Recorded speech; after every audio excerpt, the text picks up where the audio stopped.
Thomas geldi. Sizem şu Thomas figuranyz formada saklamak isteyen bolsaňyz, onu Elem Sport'un top 5 harydyny görkezjek.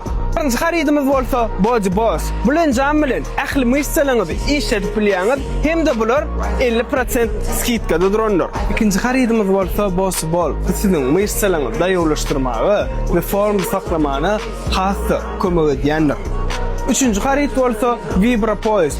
Bu siziň bedeniňizi formada saklaýar, hem de ýağlaryňyzy ýakmany kömek edýär.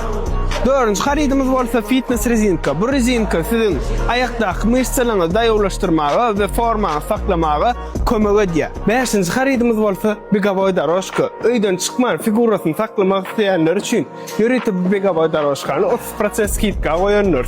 Öňkü wagt 6000 manat, şu wagtky wagt bolsa 4200 manat. Bahas arzanly, pil, petro itmän. Arkay 6 ay garantiýa berýänler. Elbetde, diňe turganlyş däl. Sagdy nimetlemänem, ýatdan çykarmaň. Sebäbi sagdy nimet sizi maksadyňyza çalt getirýär. Elem Sport. Sportyň başlanýan ýeri.